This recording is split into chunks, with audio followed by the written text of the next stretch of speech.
प्रिय विद्यार्थियों, नमस्कार। आज जिस विषय पर हम चर्चा कर रहे हैं वह है गोंड जनजाति। भारत की जो विभिन्न जनजातियां हैं उनमें अगर जनसंख्या के हिसाब से देखा जाए तो सबसे पहले स्थान पर गोंड जनजाति का क्रमांक आता है। इनके विभिन्न पहलुओं पर आज हम चर्चा करेंगे।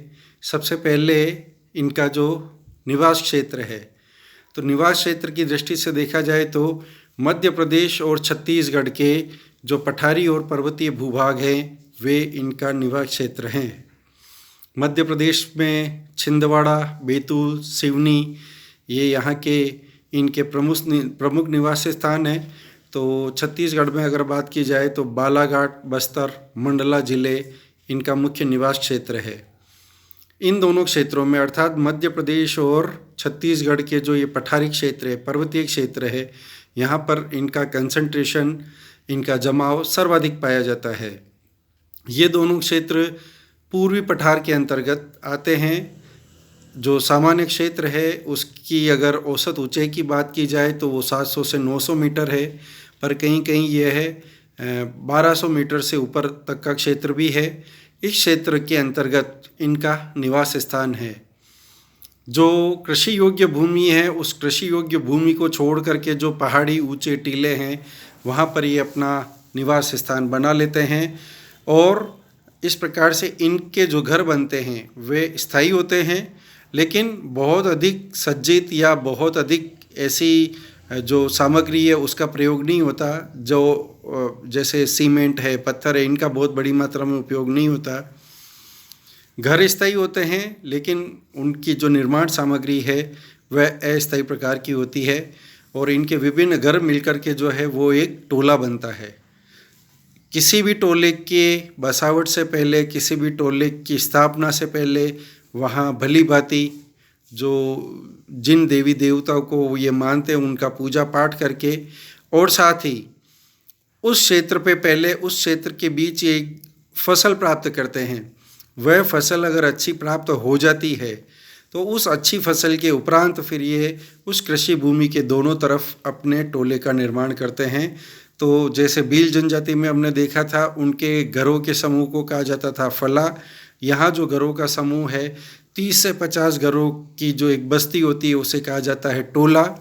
तो भील जनजाति बहुत स्कैटर्ड रहती थी, पर ये प्राय जो 30 से 50 घरों का एक टोला होता है उस टोले के रूप में रहना ज़्यादा पसंद करते हैं।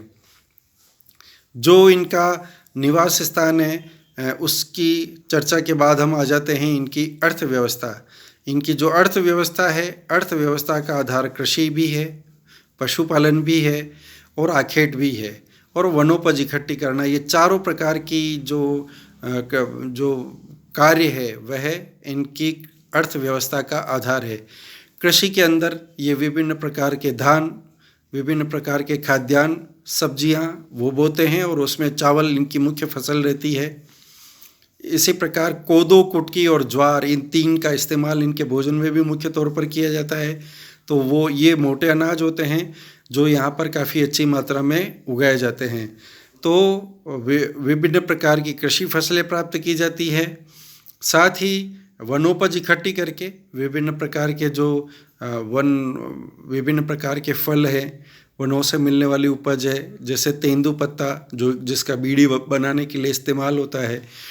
इसी प्रकार से महुआ, जिससे बाद में ये लोकल प्रकार की एक शराब बना लेते हैं। तो इस प्रकार के गोंद, जो इस प्रकार की जो वनोपज होती है वो वनोपज इकट्ठी करते हैं। साथ ही बहुत बड़ी मात्रा में ये आखेट भी करते हैं। आखेट का प्रचलन अब धीरे धीरे कम हुआ है, लेकिन जो खेतों की सुरक्षा करने के लिहाज से भी ये खेत के एक हिस्से में, जैसे हमने पिग्मी और बुशमैन जनजाति के बारे में पढ़ा था, ये खेतों के एक हिस्से में सकरा भाग बना देते हैं और उसके आगे गड्ढा खोद देते हैं। जो भी पशु खेतों में अनधिकृत रूप से प्रवेश करता है, जो इनको अतिक्रमण के दायरे में लगता है, उसको भगाते हैं और वो सकरे रास्ते पे जाकर के आगे वो जो गड्ढा जिस पर पत्तियां और विभिन्न प्रकार की ये छोटी लकड़ियां ढकी रहती है उसमें जाकर के गिर जाता है और उसे मार करके फिर ये उसका भोजन के रूप में भी इस्तेमाल करते हैं।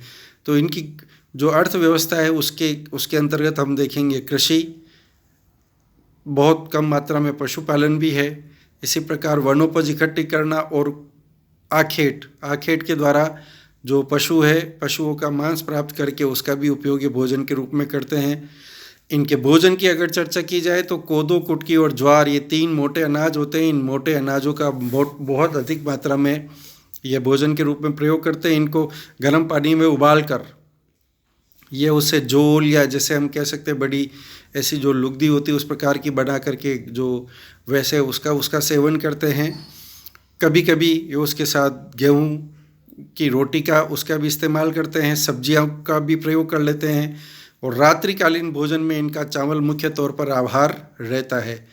तो कोदो, कुटकी और ज्वार और रात्रिकालीन भोजन में इनका चावल।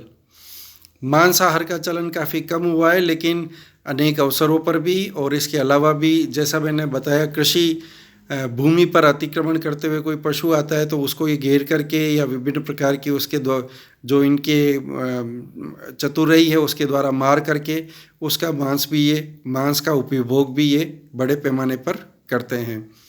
तो इस तरीके से इनके भोजन की 3 प्रकार की जो है शराब उसका सेवन भी किया जाता है। महुआ से महुड़ी, और एक विशेष प्रकार की शराब बनती है जिससे ताड़ी कहा जाता है, उसका भी ये बहुत खजूर से संभवतः बनती है, उसका भी ये प्रयोग बड़ी मात्रा में करते हैं। फिर अगर हम इनके सामाजिक व्यवस्था की बात की जाए तो सामाजिक व्यवस्था में हम देखेंगे पितृसत्तात्मक परिवार है, पर महिलाओं को भी काफ़ी अच्छी बड़ी मात्रा में ऐसा कह सकते हैं हम उनको आज़ादी है।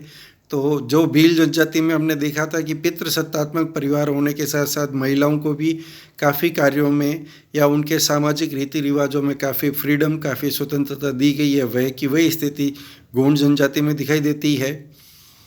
जो मेहमानबाजी के लिए प्रसिद्ध हैं, बाहर से आने वाले अतिथि के लिए एक अलग प्रकार का इनका जो आवास है वह तैयार किया जाता है। युवक युवतियों के लिए, युवकों के लिए विशेष तौर पर एक अलग प्रकार का विश्राम गृह, जिसे स्थानीय भाषा में गोतुल कहा जाता है, उसका ये निर्माण करते हैं।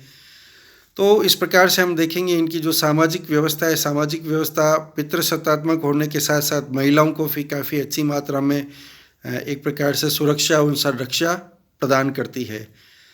सामाजिक व्यवस्था के कुछ और बिंदु है वे, और इनकी धार्मिक व्यवस्था और इनके बाकी अन्य जीवन के जो विभिन्न आयाम हैं उन पर चर्चा हम अगली कक्षा में करेंगे।